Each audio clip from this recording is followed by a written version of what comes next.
Erev Tov. Alors, on va encore voir une fois, comme d'habitude, le commentaire du Rav Tzadok HaKohen sur la paracha. Et encore une fois, on ne pourra pas véritablement voir l'ensemble de la paracha. On va devoir se contenter de rester sur un verset particulier. Et cette fois-ci, on ne va pas aller très très loin. On va aller sur les premiers mots du premier verset. Ve'ele amishpatim asher tasim lifnehem. Dans le commentaire du Rav Tzadok HaKohen qu'on va voir maintenant, euh, ce qui va nous intéresser véritablement, c'est la façon dont le Rav Tzadok HaKohen va aborder le problème de ce verset. Et ce qui va nous intéresser aussi, c'est la façon dont il va élaborer son commentaire. Vous allez voir tout de suite pourquoi. Alors donc, voilà ce que dit le Rav Tzadok HaKohen. Il nous dit, je vais peut-être agrandir un petit peu le texte pour que ça soit vraiment bien lisible. Et donc, il nous dit la chose suivante. Il nous dit que le verset Ve'ele amishpatim asher tasim lifnehem dit c'est un verset qui, a priori, est très simple, mais quand on regarde le Midrash, et on va voir le Zohar aussi, alors on se rend compte en fait que ce verset peut prendre une connotation tout à fait particulière. En effet, nous dit-il, le Midrash dit la chose suivante. Qu'est-ce que ça veut dire Ve'ele amishpatim asher tasim lifnehem?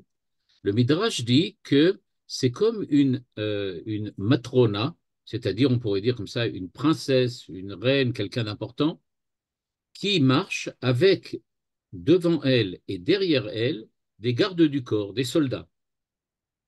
Et il nous dit ainsi, la Torah, c'est-à-dire la parashat Yitro, dans lequel on a reçu la Torah, les 10 commandements et le reste de la Torah, elle aussi, cette paracha, la parashat Yitro, elle marche, c'est-à-dire qu'on la rencontre quand elle a devant elle des soldats et derrière elle des soldats. Qui sont les soldats qui l'accompagnent? Eh bien, c'est ce qu'il appelle, le Midrash dit, Mishpat. C'est-à-dire qu'il y a avant le don de la Torah, il y a Mishpat, et après le don de la Torah, il y a encore Mishpat, la loi. C'est-à-dire, il y a d'une part le don de la Torah, qui a priori c'est la loi par excellence, hein, ce qu'on appelle la Torah, donc c'est la loi. Eh bien, nous dit le Midrash, non, en fait, il y a déjà eu Mishpat avant et Mishpat après. Le Mishpat avant, c'est Sham Samlo Choku Mishpat, l'histoire de Mara, dans lequel, quand les enfants d'Israël sont sortis d'Égypte, tout de suite après la sortie d'Égypte, ils sont arrivés à Mara, là où l'eau était imbuvable parce qu'elle était amère. Et à ce moment-là, on nous dit que c'est à Mara que Moshe Rabbeinu, Sham Samlo, il a présenté aux enfants d'Israël Chok ou Mishpat. Chok, ce sont des lois qu'on comprend peut-être pas, qui sont comme des décrets, et Mishpat, ce sont des lois qui sont des lois compréhensibles et qui concernent en général ce qui doit régler la société, on peut dire comme ça, le droit commun. Et après la parashat Yitro, il y a encore Mishpatim, mais à ce moment-là, c'est la parashat Mishpatim. Ve'ele Mishpatim asher tasim lifnehem. Et donc, la première chose que fait le Rav Tzadok HaKohen à partir de ce Midrash, c'est de nous dire, donc, on va accepter l'idée du Midrash sans vraiment l'interpréter tout de suite, qui consiste à dire donc que bien que la Torah soit a priori des lois, hein, la Seret Adivrot, ce sont des lois, l'Otissa, je ne sais pas moi, Zachor et Yom HaShabbat le Kacho, etc. Ça, ce sont des lois, ce sont des mitzvot, eh bien, elles sont précédées par des lois et suivies par des lois. Mais ce que les intéresse le Rav Tzadok à Cohen, c'est pourquoi le Midrash s'est-il arrêté à Mara, c'est-à-dire les petits épisodes dans lesquels Sham Samlo Chok Mishpat, dans lequel comme nous dit Rashi, Dieu a donné par l'intermédiaire de Moshe quelques petites halachot, quelques petites lois, quelques petites mitzvot, alors que le début de la parashat Yitro nous parle de l'intronisation de tous les juges d'Israël. Et donc, il nous demande, mais comment se fait-il que le Midrash ait choisi la paracha de Mara, qui raconte l'histoire de quelques halachot, alors que l'on a tout, on pourrait dire, tout l'avènement du système judiciaire d'Israël au début de la paracha de Yitro. On aurait dû dire qu'avant le don de la Torah, il y a eu Shoftim, c'est-à-dire les lois, Mishpat, c'est-à-dire le fait qu'on ait choisi les juges, et après, il y avait Ve'ele à Mishpatim. Et pourquoi on va jusqu'à Mara? Eh bien, nous dit le Rav Tzadok HaKohen, et c'est là que ça commence, il nous dit qu'il va falloir aller chercher ça beaucoup plus loin que simplement, j'aurais pu dire, l'analogie et la ressemblance entre Torah et Mishpat, et le fait qu'il y a Mishpat et Shoftim. C'est pas seulement une ressemblance. En effet, nous dit-il, quand on regarde le Zohar a une interprétation tout à fait exceptionnelle de ce que ça veut dire Ve'ele à Mishpatim. Le Zohar nous dit, ça se trouve à la ligne 10 devant vous, il dit Ve'ele à Mishpatim, et il le dit en araméen ici, Ve'ilin dine, voilà les dinim, voilà les halachot, voilà les Mishpatim. Il dit El alin inun sidurin de gilgula dinin de nishmatim. C'est-à-dire, voici Sidurin de Gilgula, on pourrait dire la manière dont étaient fixés, ordonnés les Gilgulim. Alors, Gilgulim, ça peut aussi bien vouloir dire les Gilgulim de Neshamot, le fait que, on sait que le Zohar accepte l'idée que l'âme de quelqu'un peut se disperser ensuite, se disperser après sa mort, et même avant, mais elle peut se disperser après sa mort, et que des parties, des parcelles de son âme vont réapparaître chez d'autres personnes. Donc elle nous dit, il parle de quelque chose qui s'appelle le Gilgul Neshamot, la métampsychose en français. Et donc nous dit-il qu'on dit que Ve'ele Amishpatim, voici les règles qui ont fixé cette espèce de partialisation, cette parcellisation, pardon, des âmes. Et il va expliquer ensuite que quand on parle de Gilgul, c'est pas seulement le fait qu'une partie d'une âme peut arriver chez quelqu'un d'autre ou peut arriver ailleurs, mais c'est aussi ce qui va arriver aux âmes, c'est-à-dire Gilgul dans le sens les aventures des âmes. Donc il nous dit, c'est pas seulement le Gilgul Neshamot, j'aurais pu dire, un peu mystique, qui nous parle du fait que les âmes passent d'une l'une à l'autre, mais c'est aussi le fait ce qui leur arrive, les aventures des âmes. Et nous dit, et les ais, c'est pour cela, nous dit-il, puisque le Zohar dit que on va parler maintenant pas des mishpatim, dans le sens des règles et des lois, qui sont les lois, j'aurais pu dire, les lois communes, de ce qui se passe dans la vie, etc., mais c'est ce qui se passe au niveau des âmes, au niveau de leur existence. Qu'est-ce qu'il se passe et quelles sont les aventures qu'elles ont à vivre durant leur existence? Eh bien, nous dit le Rav Tzadok, puisque le Zohar a interprété Ve'ele Amishpatim comme les règles de la vie, de l'existence des âmes, c'est pour cela que le Midrash s'est attaché plutôt à l'histoire de Mara, Sham Samlo Chok Mishpat, et pas à l'histoire des Shoftim. Pourquoi?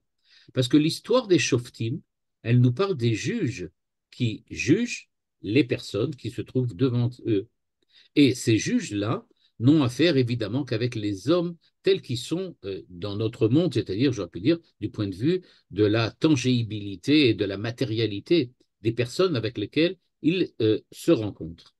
Par contre, à partir du Zohar, on se rend compte qu'on ne parle pas seulement du fait de la rencontre des juges avec des hommes matériels. On est en train de parler de l'essence même de l'âme de l'homme, de l'existence même de l'homme, ce qui fait véritablement sa nature, son essence. Eh bien, nous dit le Rav Tzadok HaKohen, il n'est donc pas possible de parler de Elea Shoftim, voici les Shoftim, les juges, parce que ça ne parlerait que de ce qui se passe dans notre monde. Or, on est en train de parler de la spiritualité même de l'âme, et ça dépasse très très largement le shoftim, les shoftim, et c'est donc au niveau de Mara, dans lequel on parle Shal Samlo Chokumishpat, qu'on va pouvoir trouver quelque chose qui est en rapprochement et qui est en relation avec l'âme en tant que telle. Donc, il faut reprendre donc le texte. Euh, Qu'est-ce que dit le Midrash? Ve'ele Mishpatim. On nous parle donc, pas l'oublier, puisque c'est de là que le Rav Tzadok est parti. Il dit Ve'ele Mishpatim. Il y a donc Mishpatim avant et après le don de la Torah. De quel Mishpatim on parle? Puisqu'on parle de Mara, nous dit le Rav Tzadok, ça veut dire, comme le Zohar, qu'on ne parle pas de Ele Mishpatim, simplement des lois, mais on parle de ce qui va nous expliciter, nous expliquer le pourquoi de l'existence de l'homme mais pas le pourquoi. Pourquoi l'homme existe globalement, mais pourquoi il arrive à tel ou tel homme, telle ou telle aventure dans sa vie, et pourquoi son existence évolue de la façon dont elle a évolué. C'est donc l'histoire de chacun d'entre nous, nous dit le Rav Tzadok HaKohen, qui est explicitée dans la paracha de Mishpatim. Ve'ele Mishpatim asher tasim lifnehem. Je leur donne la Torah, c'est vrai, c'est dans paracha Yitro, mais avant et après le don de la Torah, il y a, j'aurais pu dire, la façon, la manière d'être un homme qui est ce qui fait l'identité de chacun d'entre nous. Et cette manière d'être un homme qui fait notre identité, c'est cela dont on parle quand on dit Ve'ele à mishpatim. Il ne s'agit pas ici des lois, mais il s'agit plutôt, voici les règles. Bon, j'aurais peut-être pas dit les règles parce que les règles, ça voudrait dire que c'est quelque chose qui est imposé, mais c'est, on va le voir, un peu imposé quand même. Mais voici les règles, c'est-à-dire voici ce qui nous permet de comprendre le pourquoi de la façon dont les hommes vivent ce qu'ils vivent et la manière dont ils vivent.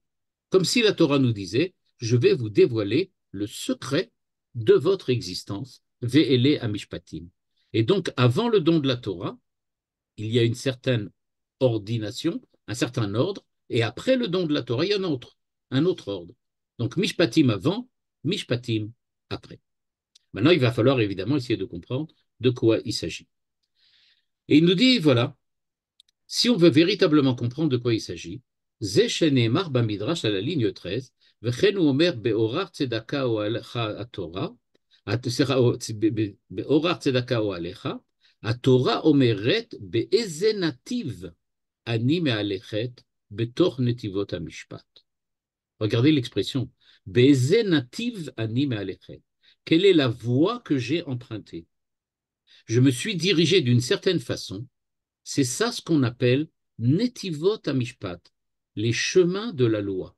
Les chemins de la loi, nous dit le Rav Tzadok HaKohen, ce ne sont pas les façons de définir d'après la loi si telle personne est coupable ou telle personne est innocente. Mais ce qu'on est en train de parler, c'est la manière dont chaque homme vit son existence, c'est-à-dire emprunte un certain chemin dans l'existence humaine. Et c'est de ça dont on parle quand on dit Netivot Amishpat, les chemins de la loi, c'est-à-dire la façon dont sont réglées les manières de se déplacer sur son chemin. Et nous dit le Rav Tzadok HaKohen, il va falloir comprendre pourquoi il en fallait avant la Torah et pourquoi il en faut après la Torah. Pourquoi? Chez Lo Yefachadou Israël, la ligne 14 en jaune, chez Be'im Yikashel Chaz Bechalila, Bedavar Neged HaTorah, Avda Tikvato, Ki mi yuchal letaken asher ivet lezot aveticha HaTorah, Ani me'alechet betoch netivot mishpat. La Torah nous dit, je vais emprunter les chemins mishpat de la loi. Qu'est-ce que ça veut dire que je vais emprunter les chemins de la loi? Eh bien, nous dit le Rav Tzadok HaKohen, il faut faire très attention. À partir du moment où l'homme reçoit la Torah, son existence change complètement. À partir du moment où chacun d'entre nous se sait responsable maintenant de ses actes face à l'idéal que propose la Torah, eh bien sa vie s'en trouve complètement changée, sa vie s'en trouve complètement chamboulée. Eh bien, il nous dit, il y a un véritable danger, c'est que cette responsabilité que je suis prêt à prendre ne m'empêche pas de pouvoir fauter, ne m'empêche pas de pouvoir tomber. Or, cette chute qui risque, chas v'chalila, d'être en fait le véritable résultat de ce que je fais dans ma vie, dans mon existence, eh bien, cette chute qui peut, chas v'shalom, intervenir, il faut bien voir qu'elle peut entraîner l'homme qui se sait responsable à dire que, en fait, j'ai aucune chance de réussir. Comment est-il possible que je sois sûr de réussir? Il se peut, chas v'chalila, que j'échoue.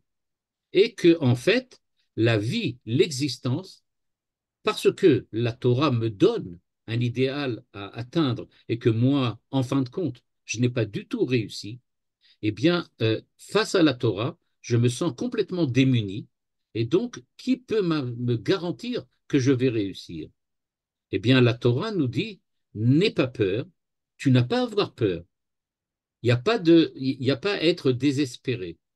Il est possible, grâce à la Torah, qui te demande d'agir d'une certaine manière, évidemment.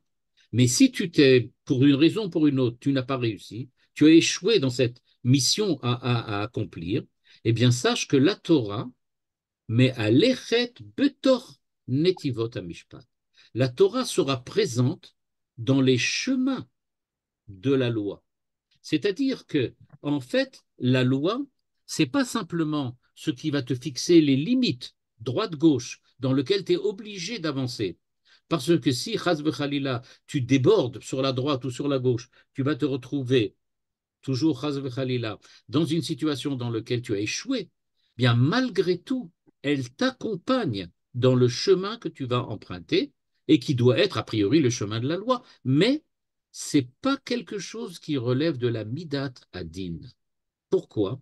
Le mishpat, qui d'habitude veut dire le din, ça veut dire le din, eh bien, ce mishpat permet, droite-gauche, de sortir de la droite, par la droite ou par la gauche, mais malgré tout, de rester rattaché sur la direction générale et globale du chemin que la Torah attend de te voir emprunter. C'est-à-dire qu'il n'y a jamais à se désespérer. C'est pas parce que tu as dérapé que tu es perdu. La faute n'est pas quelque chose de définitif. Elle peut te permettre aussi de déraper parce qu'elle t'accompagne dans ton dérapage. C'est pour ça, dit-il à la ligne 15, on sait bien que Mishpat, c'est-à-dire la loi, qui a priori c'est le din, c'est-à-dire c'est la règle qu'il ne faut absolument pas enfreindre. Quand on dit que dans une loi, si tu fais telle et telle chose, tu es puni de telle manière, si tu fais ce qu'il faut, alors tu es à ce moment-là récompensé ou pas, d'ailleurs pour ce que tu as fait. Il dit, eh bien, nous dit le Rav Tzadok HaKohen, il ne faut pas oublier que le Zohar dit que Mishpat ihu rachamei.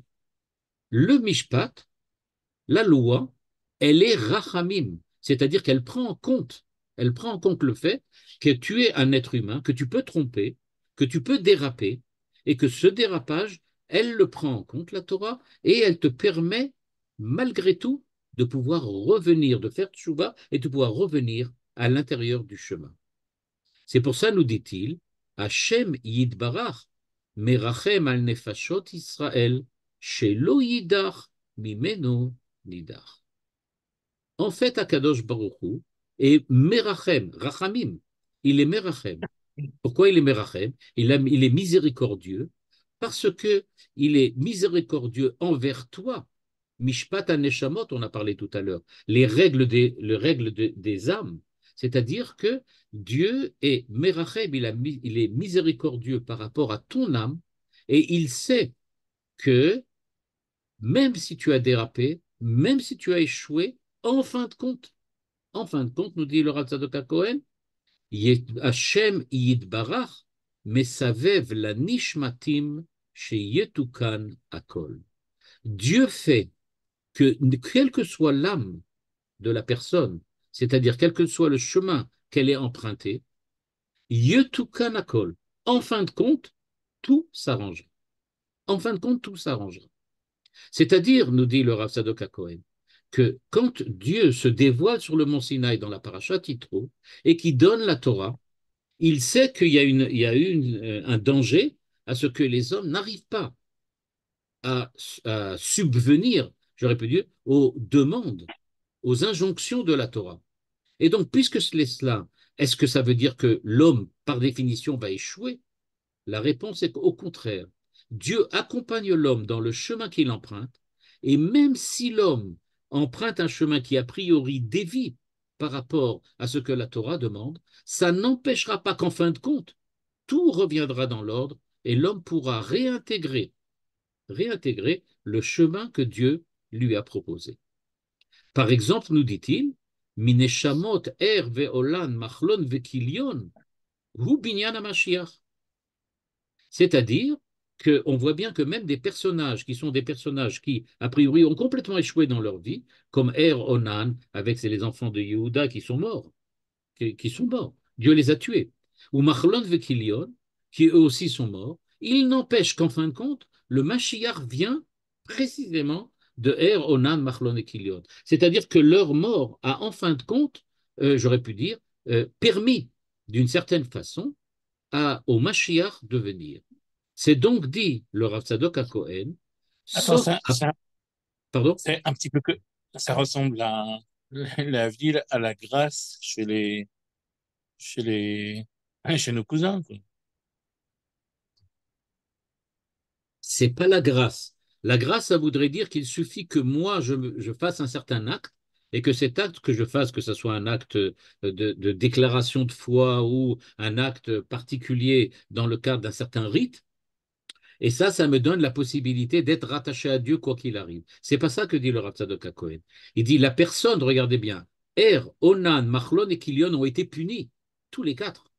Tous les quatre ont subi une peine de mort parce qu'ils ont fauté aussi gravement que c'était à l'époque, comment, enfin, que ce que Dieu leur avait imposé. Donc ils ont été punis et ils sont morts. C'est pas ça, ça ne changera pas. La grâce ici, c'est pas ce qui va les sauver. Mais qu'est-ce qui va les sauver? Ce qui les sauve, c'est qu'en fin de compte, on dira grâce, entre guillemets, grâce à Onan, Machlon et Kilion, on a pu amener le Mashiach. Et donc, il ne s'agit pas ici de dire que si j'accepte la grâce, je suis sauvé. Non, tu n'es pas sauvé. Tu vas être puni. Mais ta punition, et on va voir que ce n'est pas seulement ta punition, c'est tous les malheurs qui peuvent arriver à l'homme. Tout ça, ça fait partie d'un espèce de plan général et global que Dieu peut dire fait. Et ce plan qu'il élabore, il élabore en tenant compte de ce que tu fais, de ce que tu es et de ce qui t'est arrivé. Mais en fin de compte, ça va déboucher sur une réussite. C'est-à-dire que même quand tu échoues, en fin de compte, ça va réussir. En fin de compte, ça va réussir. Regardez ce qu'il dit à la ligne 19. Sauf à pour un août, ne'efach le'acharit vetikva sheyatsa davi misham. C'est-à-dire la conclusion de la sanction, de la punition, a fait que la finalité, au final, eh bien, l'espoir est arrivé et David est parvenu à l'existence et c'est lui qui a permis d'amener le Mashiach. Donc, ce que veut nous dire ici le Rav Tzadok HaKohen, c'est que des personnages aussi gravement, j'aurais pu dire, fauteurs, pécheurs, que Onan, Machlon et Kilion, malgré tout ce qu'ils ont fait, sont arrivés en fin de compte à être récupérés. Ils ont été récupérés. C'est-à-dire que, en fin de compte, quand on va regarder globalement l'histoire et l'existence, et quand on parle d'histoire, c'est l'histoire de tout Israël, et l'existence particulière de ces quatre hommes, eh bien, il s'avère que l'histoire particulière de ces quatre hommes, elle a sa place, c'est le terme, elle a sa place dans la réalisation de la finalité, de l'espoir qui va se développer grâce à la réussite d'Israël dans l'histoire. Et donc, ils font partie de la réussite d'Israël dans l'histoire, qui évidemment n'interviendra qu'au temps messianique, et dans lequel, pour le moment, on vit qu'une étape. Mais il faut savoir qu'en fin de compte, ils sont récupérés. C'est ce que veut dire ici Yetukan Akol. C'est-à-dire que même eux vont être une étape, on ne pourrait pas dire indispensable, parce qu'on aurait pu choisir un autre chemin, mais une étape nécessaire pour arriver au Mashiach par la suite. Et ce qu'il nous dit, qui anochi yadati et marchavot asher ani choshev alechem, marchavot shalom velo lera'a, la tête lachem acharit vetikva, c'est dans Yirmiyahu, Yirmiyahu Kaftet. Et donc, nous dit le Rav Tzadok, vous voyez, il y a un verset dans Yirmiyahu qui dit bien, ani yadati et marchavot asher ani choshev alechem. Moi, je pense des marchavot, c'est-à-dire que j'ai déjà pensé ce qui va se passer. Et ces marchavot, ce sont des marchavot de shalom, velo lera'a. Et c'est pour ça que vous pouvez continuer à espérer. Vous vivez une époque extrêmement difficile, vous vivez des événements à la limite du supportable et quelquefois insupportables complètement, mais malgré tout, yetukan akol. Yetukan akol. C'est-à-dire qu'en fait, tout va en fait intervenir pour pouvoir grâce à ce qui s'est passé, amener à une conclusion qui soit la conclusion parfaite que Dieu attend de voir. Par exemple, nous dit-il, la Gemara explique qu'est-ce que c'est Acharit vetikva et Lou dekalim vekle pishtan. Il faut comprendre. La verset là-bas, dans la Gemara, pardon, dans Ta'anit, parle de la galoute Bavel. Il va tout de suite en parler, mais je vais vous montrer de quoi il parle, de quoi il s'agit. Elle parle de la galoute Bavel. Et donc la galoute Bavel, c'est une catastrophe, une véritable catastrophe pour le peuple juif, pour le peuple hébreu. Et donc les gens se retrouvent en galoute. Et donc quand ils se retrouvent en galoute, c'est la catastrophe. Et à ce moment-là, ils disent, mais pourquoi on est allé, pourquoi on est parti à Bavel? Qu'est-ce qu'on a à faire à Bavel? Nous, on voudrait être en Eretz Israël. On ne veut pas être à Bavel. La Gemara dit, oui, mais regarde, dans ton malheur, il y a quand même quelque chose de bien qui s'est produit. Tu es tombé dans un pays dans lequel il y a beaucoup de tkalim, dans lequel il y a des dates. Ça veut dire que dans lequel on peut manger. On a à manger presque gratuitement tout le temps.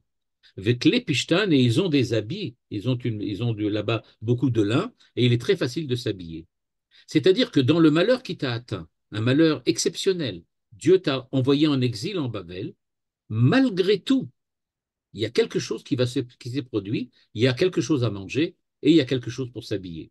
C'est-à-dire, il y a quand même quelque chose de bien qui se produit malgré, on peut dire, malgré le malheur énorme qui t'a atteint. Et le Rav Tzadok d'expliquer à la ligne 22 à la fin, ce qui est en jaune maintenant. Begalout Bavel, Shamaya Ikar Itiasdut Torah Shebealpe, Alede Anshe Knesset Agdola. Vechen Bedorot Sheacharkar. Comme il est écrit, chez Bitrila Nishtakra Torah mi Israël, Allah Ezra mi Bavel, Allah Hillel Abavli, Veyazda Rabbi Chia Ubanav Izdua, Vachakar Bime Amoraim, Talmud Ababli, Shuikar Torah Shebealpe, Shelad. C'est-à-dire, nous dit-il, c'est ce qu'on appelle Acharit Atov. C'est donc, dit le Rav Tzadok HaKohen, on est parti en galoute Bavel. On est donc, on peut dire, complètement désespéré, parce que toute l'histoire d'Israël semble s'être arrêtée complètement. Dieu nous a demandé d'accomplir un certain nombre de missions, accomplir un certain nombre d'actions qu'on n'a absolument pas réussi à accomplir. Et donc, on en est arrivé au point dans lequel on est exilé de la terre d'Israël. On se retrouve à Bavel. Nous dit le Rav Tzadok, oui, mais à Bavel, c'est là qu'a été fondée la Torah chez Béalpé. Toute la Torah chez Béalpé, depuis le début, où est-ce qu'elle a été fondée? Pas en terre d'Israël, mais à Bavel.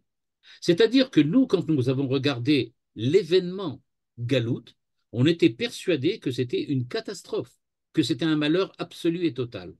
Mais si on avait pu, à l'époque, regarder ça avec de l'extérieur, comme Dieu qui a marchavot asher ani choshev alechem, eh bien, à ce moment-là, on aurait découvert que dans la vision globale d'Akadosh Baruch Hu, c'est la création de la Torah Shebéalpé qui maintenant va pouvoir être produite par l'histoire d'Israël grâce au fait qu'on est parti en Galoute Bavel.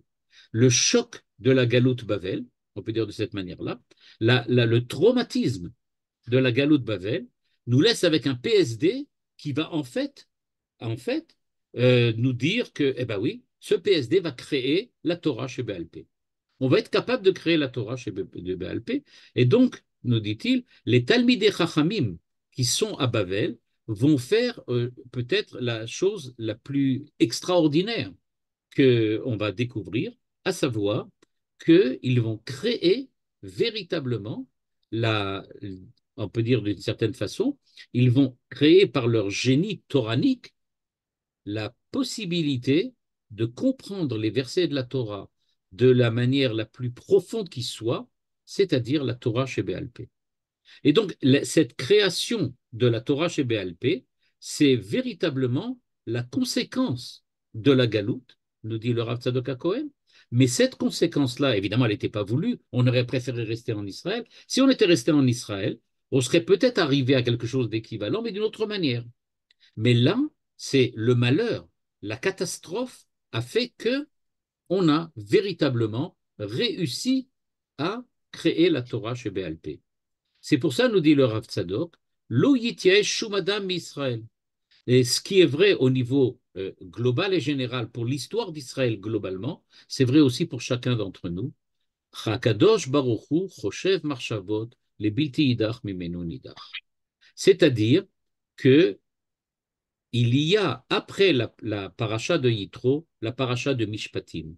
Les Mishpatim, c'est-à-dire les dinim, les lois, les règles, en fait, nous dit le Zohar et le Midrash, ces règles-là que vous allez lire, ce sont des règles qui vont vous permettre nous dit le Rav Tzadok HaKohen, de récupérer grâce à elle, grâce à ces règles-là, grâce à ces lois, dans l'intériorité de la loi, vous allez avoir la possibilité de découvrir un nouveau monde qui va vous permettre, en fin de compte, de récupérer ce que vous avez perdu par la galoute, par le Gilgul Neshamot, comme il nous dit, c'est-à-dire le fait il se produit des malheurs et des catastrophes dans lesquels on n'arrive pas véritablement à résoudre ce que Dieu nous demande de résoudre, mais malgré tout, le fait qu'on n'arrive pas à le résoudre, c'est pas définitif, et grâce à ce qu'il appelle Mishpatim Acharea,